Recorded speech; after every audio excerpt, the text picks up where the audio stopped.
오늘은 교회력으로 보면은 추수감사주일입니다. 저는 추수감사주일 때마다 회상드리는 것이 있습니다. 그것은 곧 그럼에도 불구하고 감사하고 그럼에도 불구하고 우리들에게 베푸시고 나누시는 하나님께 드리는 추수감사절기, 추수감사 예배를 변함없이 매년 하나님께 드린다는 것이. 생각해 봅시다. 우리가 하나님께서 우리에게 베풀 수 있는 베품의 씨를 주지 않으셨다면 베풀 수 없고, 나눔의 씨를 주지 않으셨다면 우리는 추수할 수도 그리고 감사할 수도 없을 것입니다. 우리는 지난 1년 동안 하나님의 베품의 그 영으로 그리고 나눔의 그 영으로 우리에게 오셔서 우리의 베품이 되고 우리의 나눔이 되셨다. 그래서 우리는 사랑의 하나님, 은혜의 하나님께 감사를 드리는 것이, 예년과 달리 올해는 탁자도 없고 그의 아무런 열매도 없습니다. 그것이 쓸쓸한 게 아니. 여러분 잘 생각해 보세요. 추수 감사 예배로 하나님께 드려지는 것은 탁자 위에 열매를 진열하는 것이 아니에요. 탁자 위에 익은 곡식들을 쌓아 놓은 것이 아니에요. 그 열매 그리고 그런 곡식들을 우리끼리 나누어 가지는 것이 아니에요. 참으로 잘못된 그것이 추수감사 예배고, 그것이 곧 추수감사 절기에 반드시 행해야 할 것으로 생각하고 있었다는 그것이 잘못된 것이다.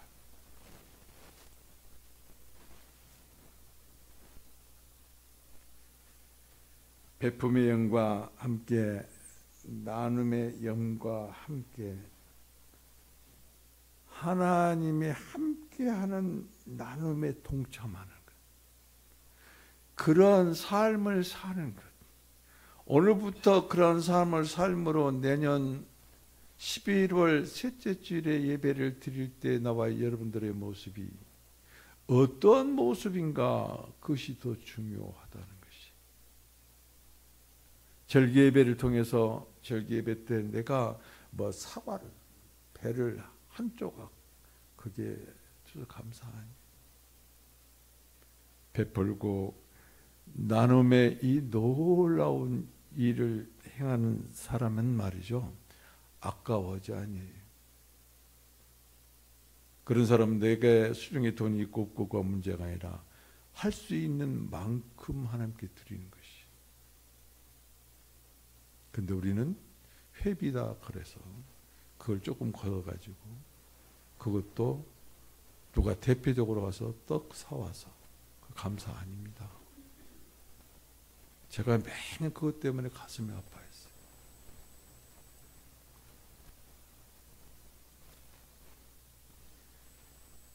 함께하는 나눔, 하나님이 함께하는 나눔, 그 나눔을 실행하였더니 하나님께서 무한대로 열어주시고 그리고 풍성히 부어주신 그 은혜에 감사하고 감격해서 누가 무엇을 하나님께 열매로 드리는 것에 전혀 신경 쓰지 아니하고 성령께서 감동하심으로 말미암아 사과 10박스면 어떻습니까? 쌀이 100가마면 어떻습니까? 그게 진정한 추수감사의 의미예요.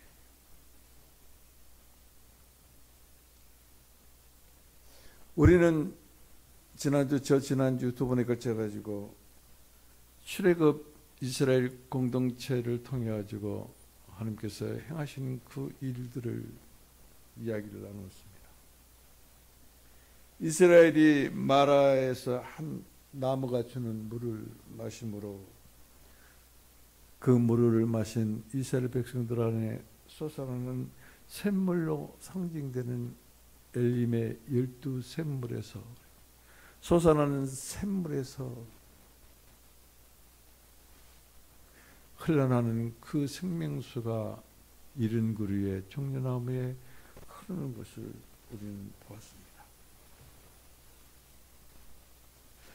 또한 하나님은 백성 이스라엘에게 하늘에서 만나를 이슬같이 내리시고 먹을 만큼만 거두어라 말씀하시므로 광야 식탁의 나눔의 훈련을 시키셨어요. 우리는 이 훈련에서 무엇을 배웠는가? 기억이 납니까? 첫 번째, 비우는 것이. 두 번째, 배려하는 것이. 세 번째는 베푸는 것이. 네 번째는 나눔의 반열에 동참하는 것이. 남을 배려하는 사람은 자기의 마음을 비워요. 내 마음을 비우지 아니하면 남을 배려하는 마음 전혀 나올 수가 없어요. 이런 사람만이 베푸는 반열에 들어갈 수가 있고 베풀 수가 있고 이런 사람만이 나눔에 동참할 수가 있는 거죠. 그 나눔은 수박을 쪼개서 한 조각 두 조각 이렇게 나누는 그런 나눔이 아니에요. 턱 던져주고 네가 먹든지 말든지 쌀 한 가마 사주고 너 먹든지 말든지 그게 아니거든요. 함께하는 나눔. 쌀을 안 사주면 어떻습니까? 용돈을 안 주면 어떻습니까? 함께하는 나눔. 그것이 더 중요한 것이죠. 우리는 나누기, 그러면은 어떤 물질을 나누는 것, 내 몫으로 무엇을 가져가는 것, 그것이 우선이지만, 하나님 그것이 우선이 아니에요. 함께하는 나눔이에요. 함께하는 것이.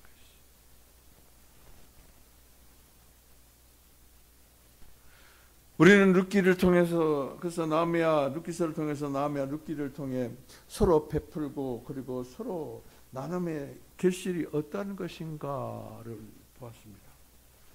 나오미의 사랑의 그 나눔의 베품은 노시라 하는 함께 나누는 롯을 얻었고, 보아스가 배려함으로 이삭을 줍도록 베푸는 그 베품으로 말미암아 함께하는 나눔의 롯과 함께 기업 물림을 받았어요. 이게 나눔이에요.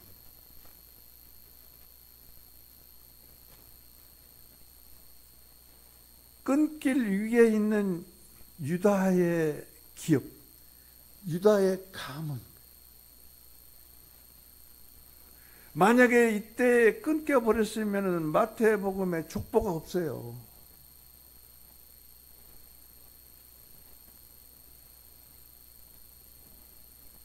이 기업 물림을 통해서 이색에서 그리고 다윗을 얻고 결국은 다 잘리고 나라마저도 없었던 시기가 있었습니다. 그리고 한 뿌리만 있는 구루터기 곧 요셉과 마리아를 통해서 예수님이 한 싹으로, 예수님이 한 줄기로, 예수님이 연한 순으로 그렇게 오셨다. 이게 나눔의 결과예요. 오늘 우리는 나눔을 주제로 약속의 말씀을 이정표로 삼으라는 제목으로 은혜를 나눌 것입니다. 약속의 말씀을 이정표로 삼으라. 약속의 말씀을 이정표로, 그 사이에 뭐가 하나 빠진 것 같죠? 빠졌어요. 더 정확히 말하자면 생존의 이정표로 삼으라는 나눔을 생존의 이정표, 나누라고 말씀하시는 하나님의 약속의 말씀을 나의 삶의, 나의 생존의 이정표로 삼지 아니한 자에게는 절망밖에 없어요. 부유한 것 같아요? 부자인 것 같아요? 어떤 사람은 그냥 몇만 평 땅을 막 사가지고 그리 고속도로를 내려고 발버둥 치고 있잖아요. 그게 과연 부유하고 풍성한 사람일까?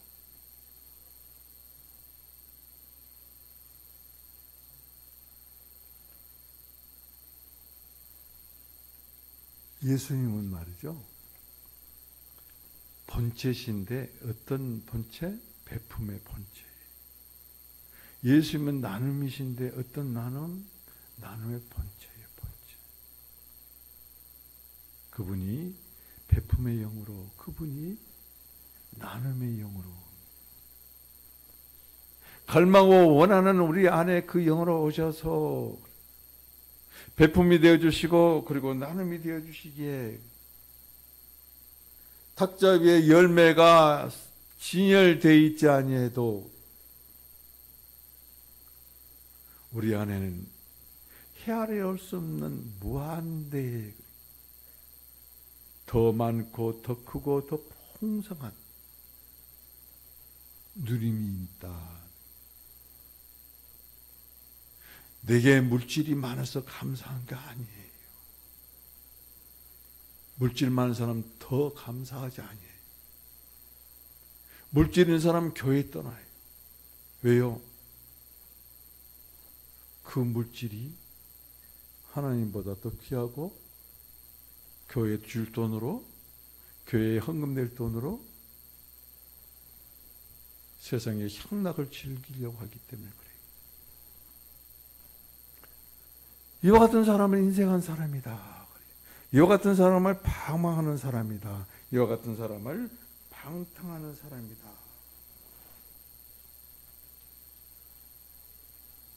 오늘 말씀을 듣는 중에 여러분 안에 그 베품의 영으로, 그 나눔의 영으로 성령께서 여러분 안에 오셔서 역사하심으로 함께 나눔의 기적을 체험하는 나와 여러분 되기를 주님의 이름으로 축복드립니다.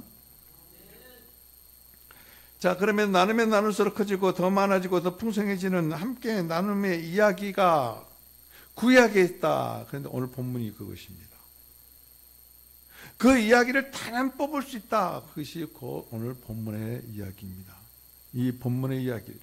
다시 말씀드리면은 열왕기상 16장, 아니 17장, 그리고 18장, 19장. 이것을 무엇이라고 이름할 수 있냐면은 엘리야 행전이다. 엘리야 행전. 사도들의 행전을 보고 사도행전이라고 그래요. 엘리야가 행하는 것을 전하는 것이, 행했던 것을 전하는 것. 엘리야의 행전이라 할 수 있습니다. 17장에는 하나님께서 엘리야를 부르시는 것과 그리고 하나님께서 엘리야를 소양 교육을 시키는 장이, 그리고 11장, 17, 18장에서는 엘리야가 공적인 일을 수행하는 장, 그리고 19장에서는 엘리야가 자기의 선지자 사명을 엘리사에게 넘기는 은퇴의 장으로 이렇게 구분할 수가 있습니다. 오늘 우리는 그 첫 번째 장, 하나님께서 엘리야를 부르시고 그리고 하나님께서 엘리야에게 소양 교육을 시키신 그 현장으로 우리는 함께 들어갈 것입니다. 그리고 그 현장에서 함께 나눔의 실체에 체험하게 될 것이에요. 이야기를 듣지 마세요. 오늘 말씀 안에 들어가서 그 말씀이 여러분에게 체험이 되어야 돼요. 그래서 말씀의 영이 오늘 나와 여러분에서 역사하기를 원하고, 그 말씀의 영이 베품의 영으로, 그리고 그 말씀의 영이 여러분 나눔의 영으로 들어와서 역사하시고 운행하심으로 베품이었다는 것이고 나눔이었다는 것이고, 그리고 그 나눔의 실체가 무엇인지를, 그리고 나눔의 실체에 궁극적으로 그 나눔은 어떠한 것인가를 아는 귀한 여러분들이 되기를 주님의 이름으로 축복하고, 그리고 정신 딴 데 팔지 마시고 오늘 이 한 시간만은 오직 말씀 안에 들어가서 말씀이 체험됨으로 말미암아 그 성령으로 충만되어지고, 그리고 내년 이맘때는 말이죠, 그 나눔의 결실이었다는 것인가를 주님 앞에 나와서 간증하는 여러분 되기를 주님의 이름으로 부탁을 드리고 축복을 드립니다. 자, 엘리야 행전은 말이죠, 말씀으로 시작을 해요. 오늘 17장 1절도 보면은 하나님께서, 여호와께서 말씀이 있거든요. 길앗에 우하는 자 중에 드셉 사람 엘리야가 아합에게 말하되, 그러면서 뭐요? 내가 섬기는 이스라엘 하나님 여호와께서 살심을 두고 맹세하노니 내가 말하기 이전에는 비가 그리고 이슬도 내리지 아니하리라. 그렇게 아합에게 말했는데 2절에 보면은 그래요. 하나님의 말씀이 여호와 엘리야에게 임하였다. 여러분, 오늘 말씀하는 건 약속의 말씀을 생존의 이정표로 삼으라는 첫 번째 말씀이, 말글이 2절에 나와요. 하나님께서는 엘리야의 은신처를 그래요. 은신처를. 너는 다른 곳에 가지 말고 다른 곳에 가지 말고 그린 시냇가에 이렇게 제 은신처를 가져라. 그린 시냇가에 숨어라. 그 말씀을 따라서 그래. 그 말씀을 따라 말씀대로 그 말씀을 이정표로 삼아서 행하는 엘리야를 우리는 볼 뿐만 아니라, 엘리야가 하나님의 말씀에 순종해서 말씀대로 행하는 그 행함이 있어야 된다. 우리는 하나님의 말씀을, 그리고 설교 말씀을 듣고는 듣고 끝나요. 듣고 좀 더 나은 사람은 마음판에 새겨요. 그것으로 끝나요. 행함이 없다는 것이.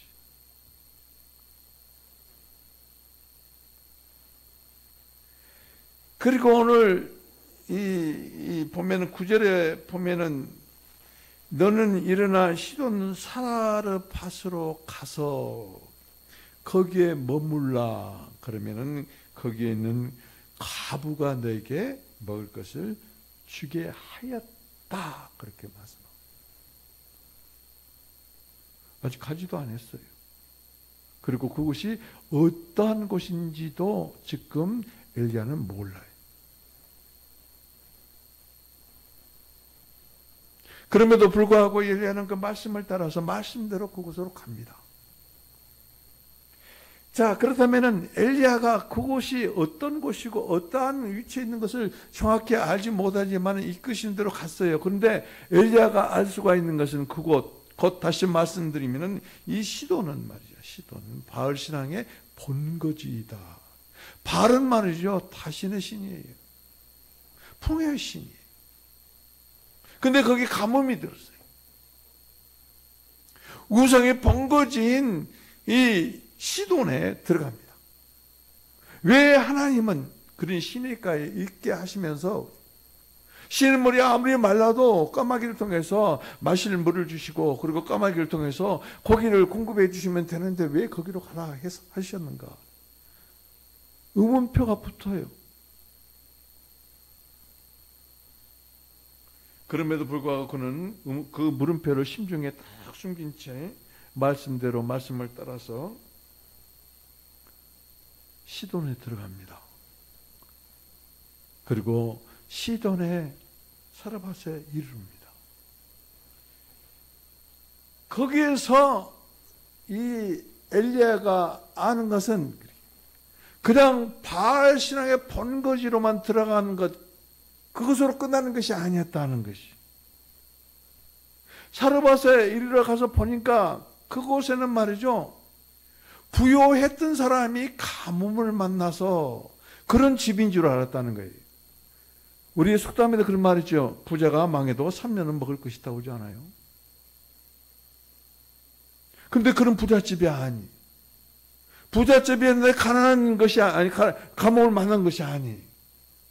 정말로 먹을 것도 없는 거예요. 가루 한 줌밖에 없고 기름도 조금밖에 없는 궁핍하기 짝이 없는 과부의 집이었다.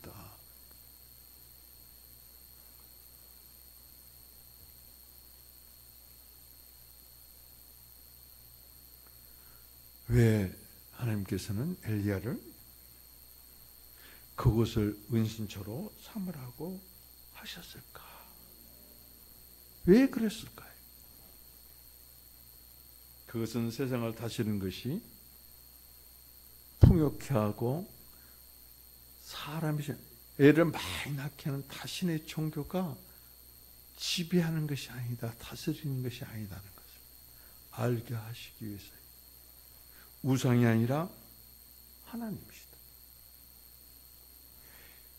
생존의 주관자가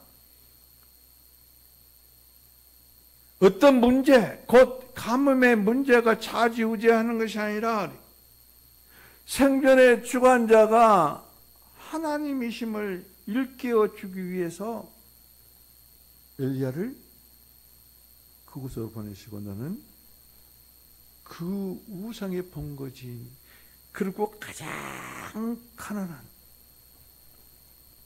가부의 집을 은신처로 선물하는 일에 그냥 순종하는 것을 볼 수 있어요.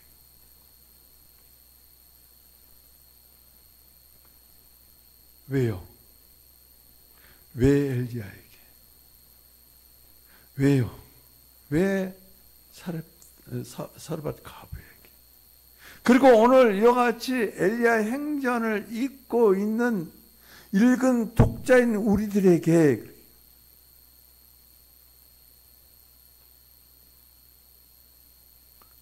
이것을 알리시는가? 그것은 곧 하나님과 하나님의 말씀을 생존의 이정표로 삼게 하시기 위해서예요. 여러분,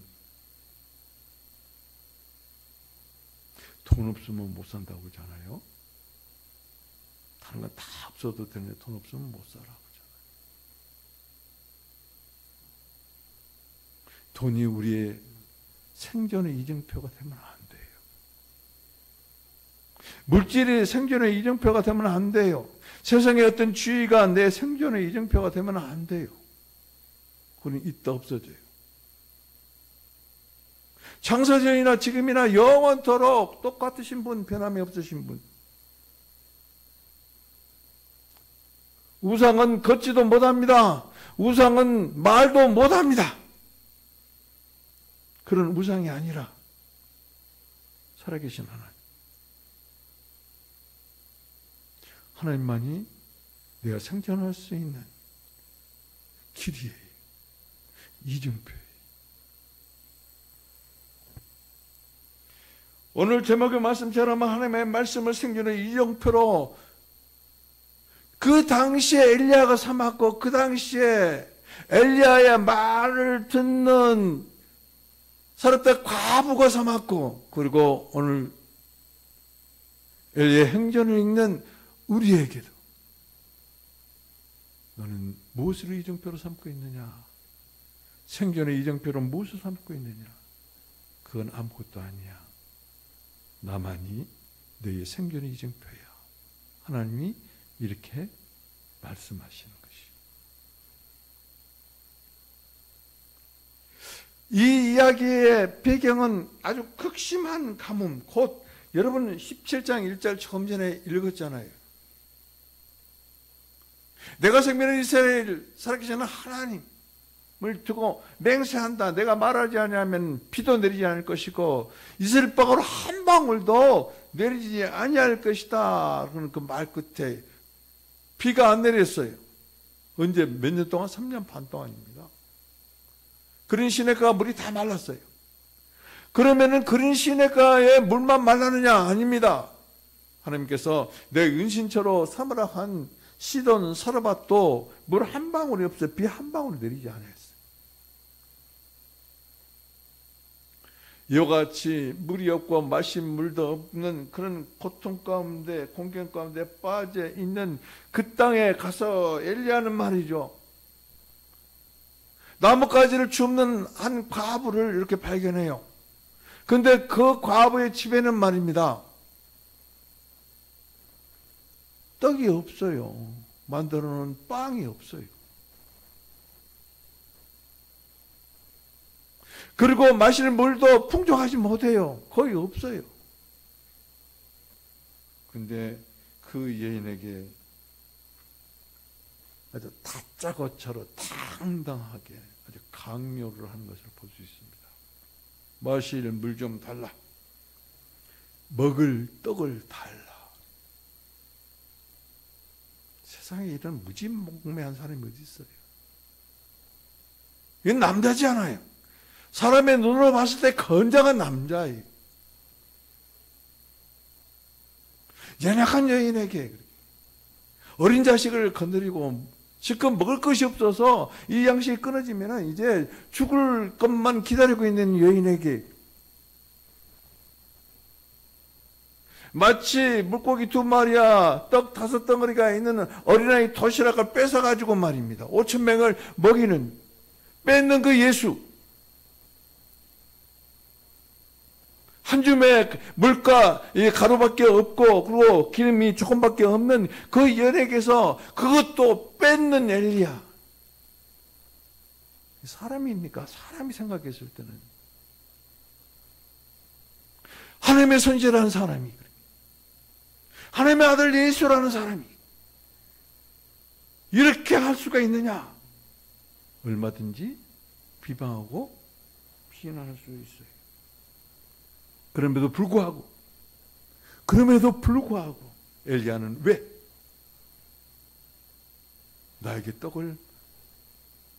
나에게 마신 물을 달라고 했던가? 그럼에도 불구하고 예수님은 그 어린아이의 도시락을 가져라고 왜 하셨는가? 비난만 할 것이 아니라 못됐다고 할 것이 아니라 그 상황 가운데 예수님이 엘리야가 행하신 그 일을 우리는 같이 동참하고 체험해야 돼. 그것이 산 신앙이에요. 지식은 죽은 신앙이에요. 그것이 산 생명나무예요. 그것이 곧 하나님의 말씀, 성경 말씀은 살아있다는 것이.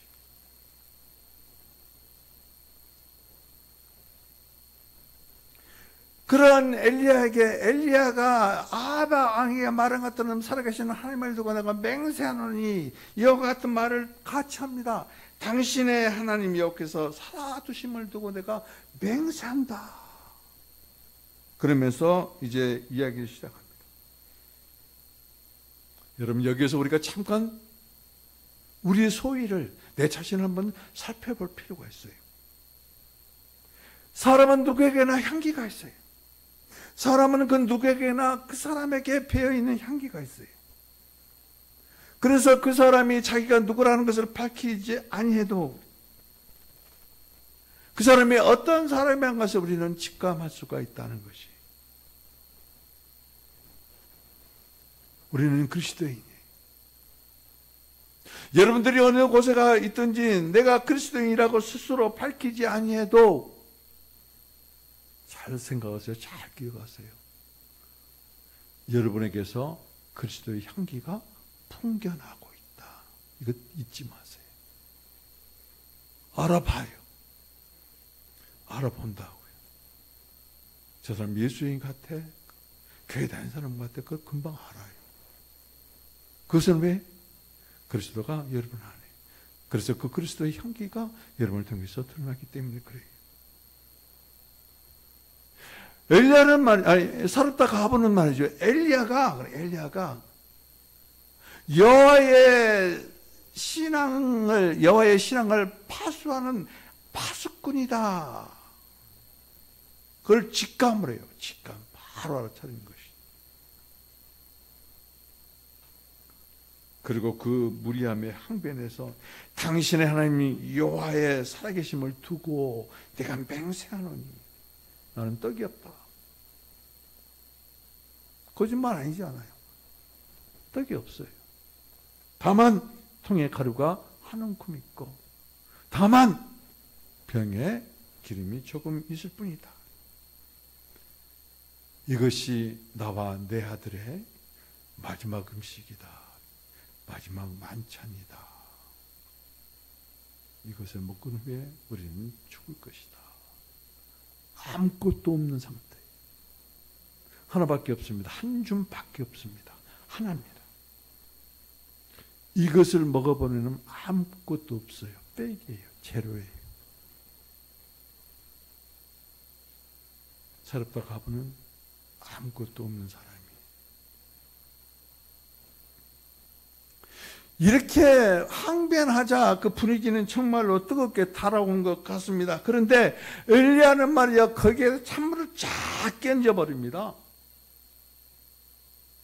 엘리야의 요구는 멈추지 않습니다.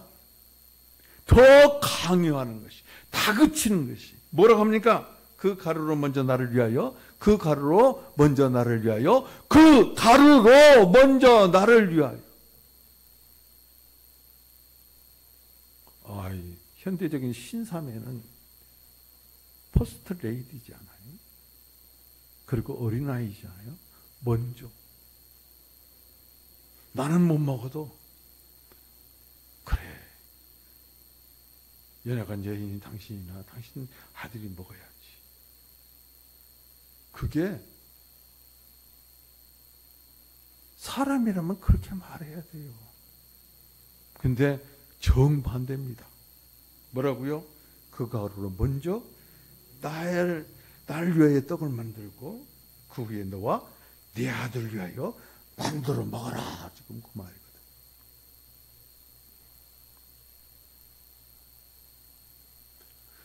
왜? 우리는 여기서 이 질문이 왜 엘리야는 그렇게 했습니까? 왜 엘리야는 그렇게까지 강요를 했을까? 여러분 예배 드려야 됩니다. 목사님 그래요. 기도해야 됩니다. 그래야 돼. 말씀을 새벽에 그냥 메시지만 읽지 말고 텍스트인 성경을 펴놓고 말씀을 읽어야 됩니다. 새벽에 나가는 메시지 읽고 아멘을 너 잘했다 칭찬하지 않잖아요.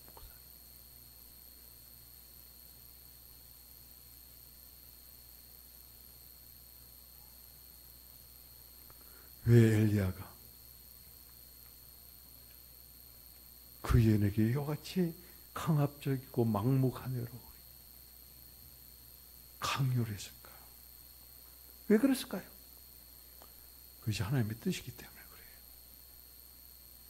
성경 읽는 건 하나님의 뜻이에요. 성경을 깊이 하는 건 하나님의 뜻이에요. 성경을 읽으면서 기도하게 하는 것은 하나님의 뜻이에요. 하나님의 뜻이기 때문에 그래요.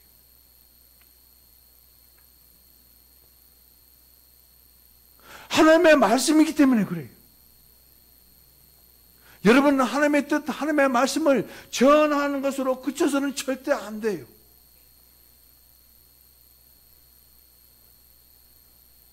목사님이 여러분들에게 이와 같이 말씀대로 살고 말씀대로 행하라고 어떻게 보면 강요하고 어떻게 보면 강압한 것 같지만은 반드시 그렇게 해야 돼요.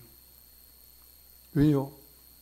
하나님의 뜻이, 하나님의 말씀이 이 여인에게 이루어져야 돼요. 하나님의 뜻이, 하나님의 말씀이 지금 이 말씀을 받고 있는 나와 여러분 안에서 이루어져야 되기 때문에 그러는 것이. 그래 강요하는 것이. 그래 강압적으로 하는 것이. 이것을 보고 하나님의 강권이다.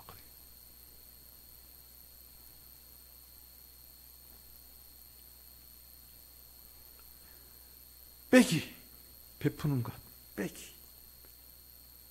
한 줌에서 이 한 줌을 빼버리는 없는 거예요. 한 줌의 가루에서 한 줌의 가루를 먹어버리면 없는 거예요. 없어요. 그래서 이 예언에는 없어요. 아무것도 없는 거예요. 없음이.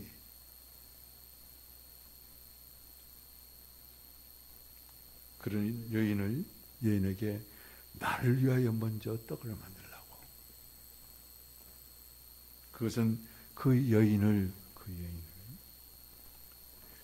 나눔의 무한대로 그래요. 나눔의 무한대. 나누면은 무한한 나눔의 문이 활짝 열려요. 그 여인을 그 무한한 나눔의 문으로 이끌기 위해서 그랬어요. 지금 이 여인은 양식도 목숨도 채로로 만들려고 하는 그런 상황이에요.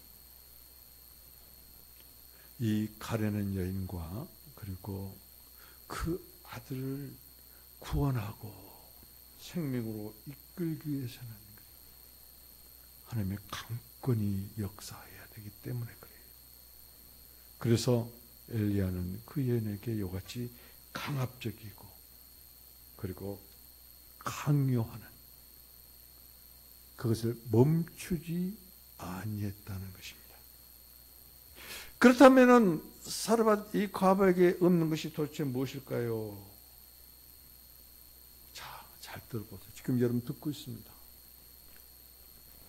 비움, 배려, 베품, 나눔 듣고 있어요. 알아요. 듣고 아는 것에 멈추면 안 돼요. 나누면은 반드시 행함이 따라야 돼요. 행동이 따라야 돼요.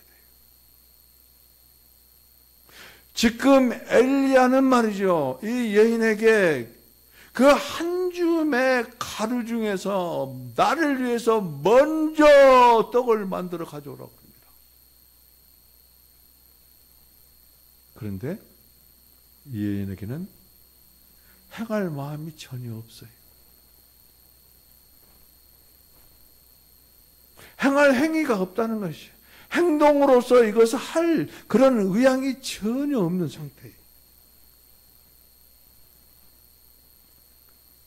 그러한 여인에게 행함이 반드시 따르는 나눔이 필요했기에 여러분 안에도 성령께서 어떤 순간에 어떤 감동을 주실 것이에요. 그 감동을 감동으로 그쳐버린 것은 없는 거예요. 아무것도 없는 거예요. 그런데 그 감동하심에 따라서 그래요. 행할 때 하나님께서는 함께 나눔의 역사를 이루어 가신 분이다. 함께 나누면은 우리가 계산할 수가 없어요. 더 크게, 더 많이, 더 풍성하게 하나님께서 역사하신 분이다. 우리가 상식이나 가지고 있는 그 어떤 것, 소유하고 있는 그 어떤 하나, 그 하나를 뛰어넘는 처방은 곧 나눔인데, 그래. 엘리야가 요구하는 것처럼 나에게 나눠라 그랬잖아요. 나눔인데, 그래.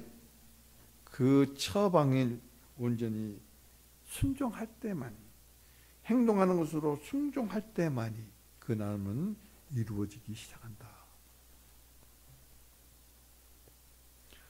마음 먹는 것으로만 안 돼요.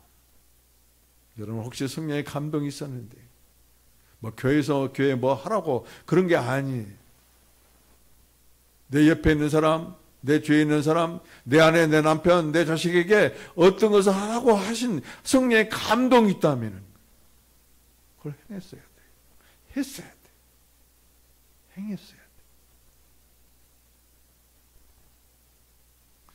만약에 성령의 감동이 있음에도 불구하고 하면 마음에 부담이 많이 옵니다. 저는 그래서 참지를 못해요. 해야 돼요. 내가 쓸 것 없고 내가 필요한 걸 살 것이 없어도 그걸 해야 돼요. 그럴 때 나의 마음에 기쁨이 오고 마음에 평안이 오고 마음에 행복이 있어요.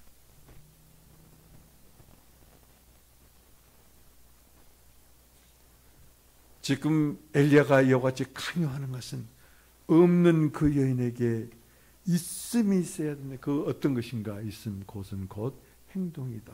행위다. 순종하는 행위다.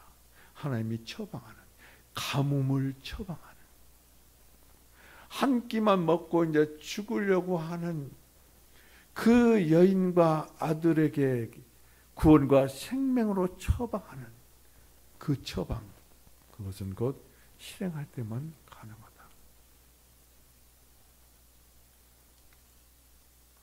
오늘 엘리야와 이 사르밧 과부의 이야기의 방점은 그렇습니다. 방점. 어떤 점을 찍는 것, 따옴표로 해오는 것, 중요하게 표현하는 것입니다. 말대로 엘리야를 통해서 하신 하나님의 말씀대로 누가? 그 여인이 행했다. 오늘 이야기의 방점이 그거예요. 야고보도 그랬죠. 행함이 없는 믿음은 죽은 믿음이다.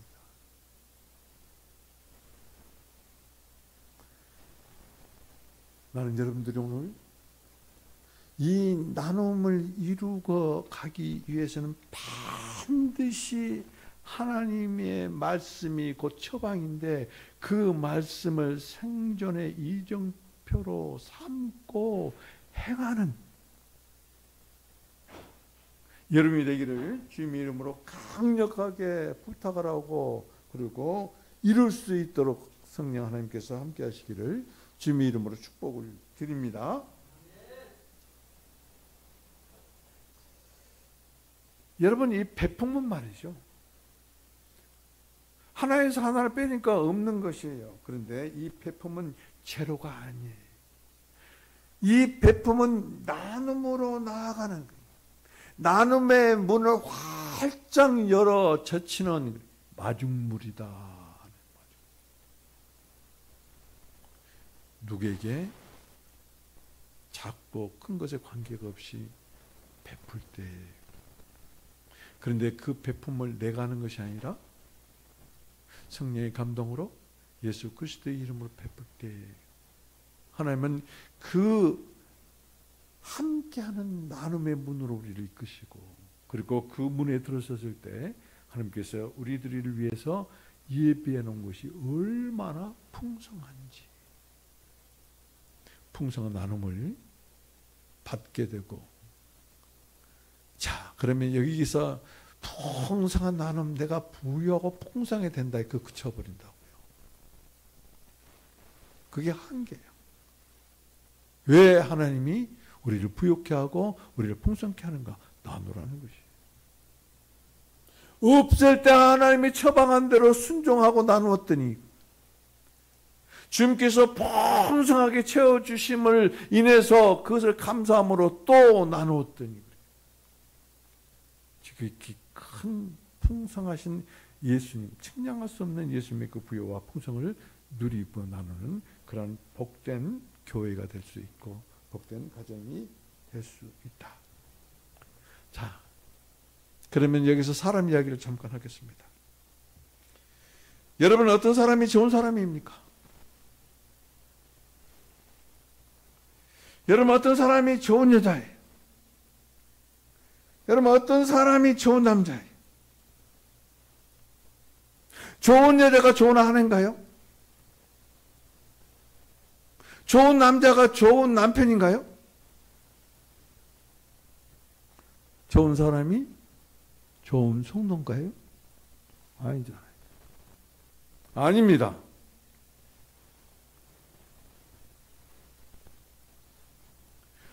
좋은 성도가 좋은 사람이에요. 좋은 성도가 좋은 아내, 좋은 성도가 좋은 남편이, 좋은 성도는 하나님이 처방해 주신 말씀을 생존의 이정표로 가지고 이정표로 삼고 사는 사람. 이게 좋은 성도예요. 이런 남편은 좋은 남편. 이런 아내는 정말 좋은 아내.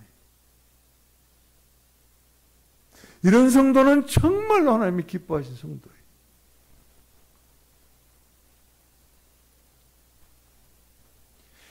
하나님이 함께 하시는 하나님은 상식과 산수를 완전 뛰어납니다. 뛰어넘습니다. 우리의 상식은 하나 빼기 하나는 하나다. 산수는 어째요? 셈보는 하나 빼기 하나는 제로다. 아무것도 없다. 그런데 하나님이 함께 하시는 나눔은 신비예요. 신비. 기적이에요. 우리의 지식과 우리의 상상을 초월하는 것이. 나와 여러분에게는 인생의 가뭄이 있습니다. 하나님은 그 인생의 가뭄을 이겨낼 수 있고 구원할 수 있는 처방을 내리셨어요. 그게 약속의 말씀이에요. 하나님께서 우리에게 처방을 주신 이 약속의 말씀을 마음으로만 생각해서는 절대 안 돼요. 순종함으로 행해야 돼요. 순종함으로 행해야 돼요. 그렇기 때문에 이 텍스트인 성경 말씀이 내 안에 없으면은 행할 수도 없어요.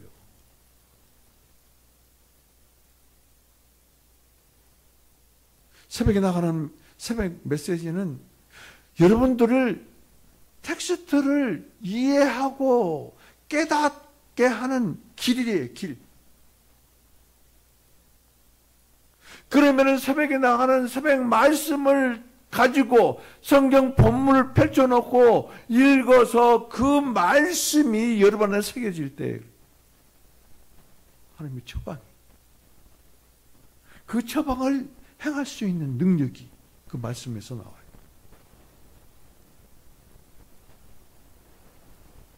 지식으로는 안 돼요. 마음에 담아두는 것은 안 돼요.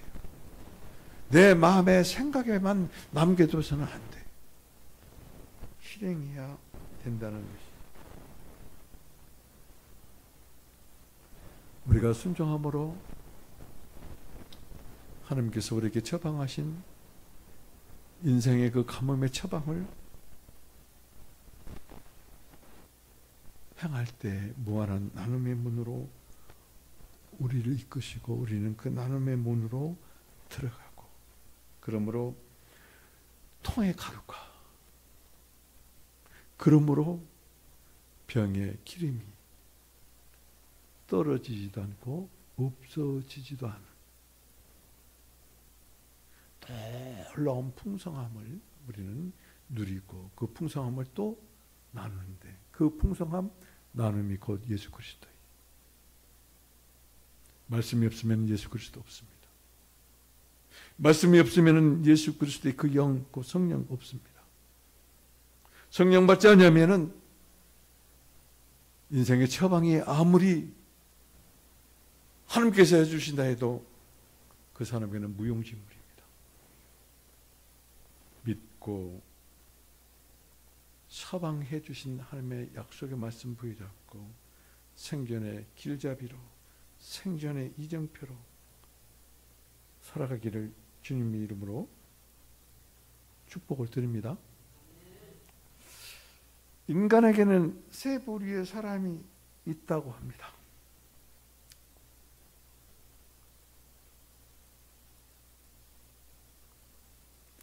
받는 것보다 주는 것을 더 좋아하는 사람, 받는 만큼만 주는 사람, 끊임없이 받기만을 좋아하는 사람, 이렇게 세 부류의 사람이 있다고 그래요. 이 세 부류의 사람 중에서 실패할 확률이 가장 높은 사람 어떤 사람? 끊임없이 받으려고 하는 사람.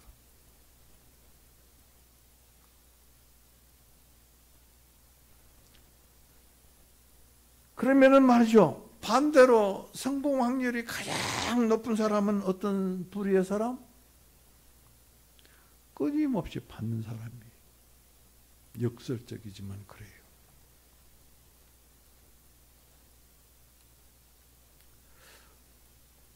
한 초등학교에서 선생님이 아이들에게 과거, 미래, 현재, 시제를 가르치려고 문제를 냈습니다. 그 문제는 나는 준다. 이 미래의 시제가 어떤 것인가 하고 물어본 것이에요. 자, 물어보겠습니다. 나는 준다. 미래의 시제로 이걸 표현하면 뭐예요? 응? 미래형으로 이걸 바꿔서 말하면 뭐예요? 나는 준다. 종국 안수 집사님이니까.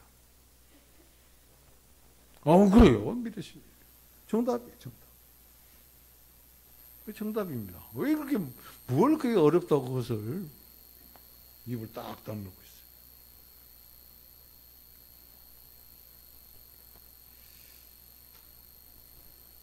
그런데 말이죠.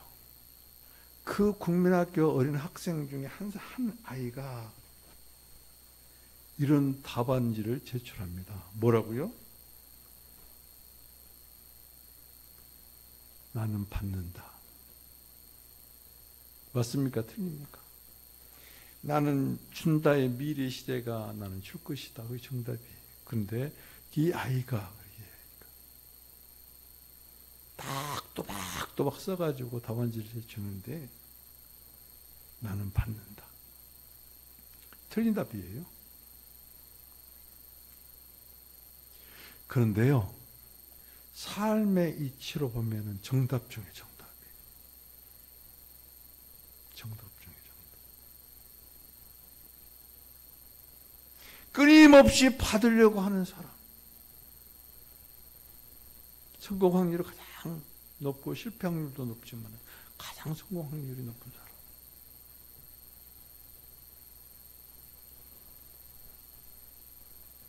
우리는 아주 이런 말 잘하죠. give and take이라고 그러잖아요. 주고 받는 것. 주는 만큼 받는 것. 여기서 조금 더 깊이 보면 내가 주는 것보다 더 많이 받는 거예요.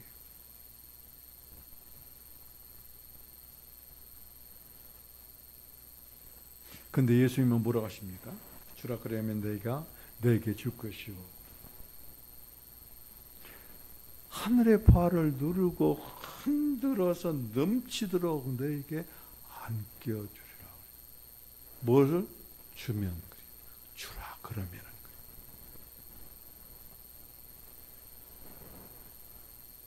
누르고 흔들어서 넘치도록 하여 너에게 안겨주리라. 나눔의 법칙이. 하나님은 나누는 자를 이와가지고 축복하시는 거예요. 내가 무엇을 먹고 무엇을 입고 내가 어떻게 살고 근심 걱정하기 이전에 그래요. 내가 아니라 기도하는 사람에는 성령께서 감동을 시켜줍니다.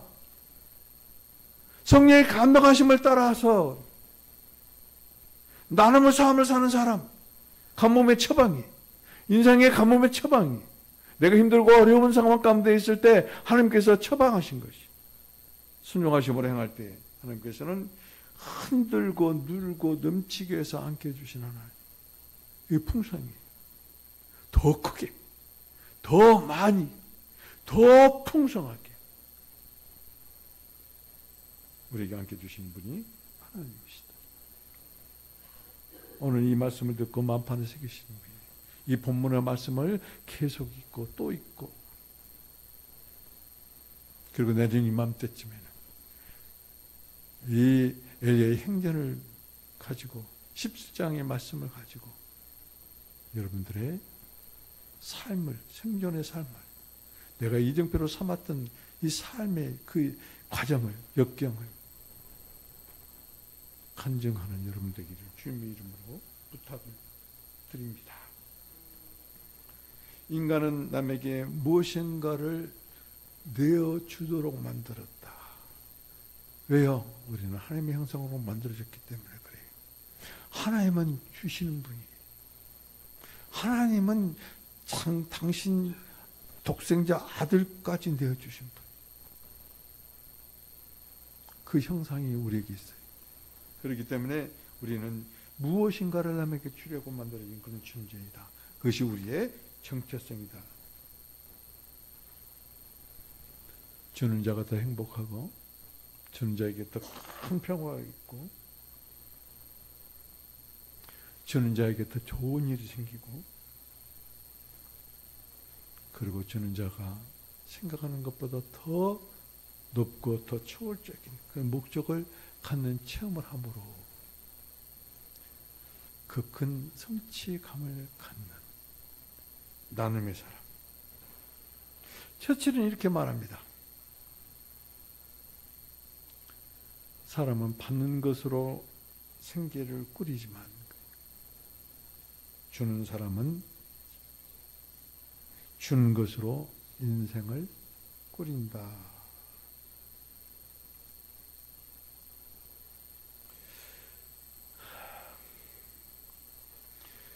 여러분 인생에 풍성함을 꾸리기를 원하는가?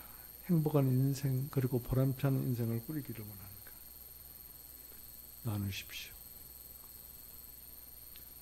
하나님께서 나누라 처방하신 말씀대로 행하십시오. 그러면 함께 나누는 하나님을 만나게 될 것이고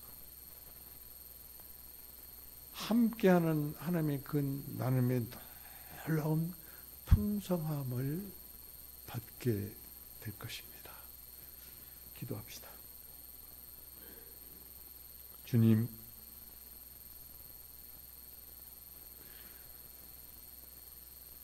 전혀 나눌 마음이 없는 사랍다 과부의 마음속에 나눔의 마음을 주신 것 같이 오늘 말씀을 듣는 저와 우리 성도들 안에도 나눔의 감동을 주시옵소서.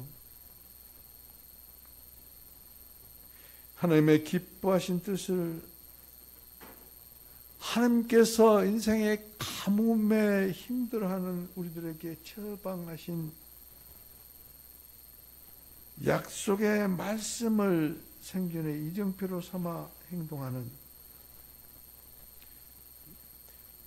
능력도 함께 허락하여 주옵소서.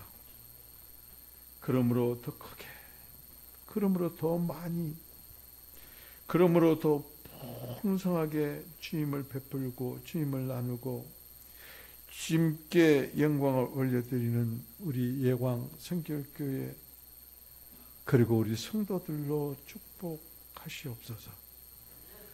주님의 이름으로 베풀고 주님의 이름으로 나누는 주님의 성도들의 기업 위에 주님의 성도들의 직장 위에 주님의 성도들의 가정 위에 주여 하나님의 무한한 공급하심이 영원하시기를 간절히 기도합니다. 감사하며 우리 주 예수 그리스도의 이름으로 기도드립니다. 아멘.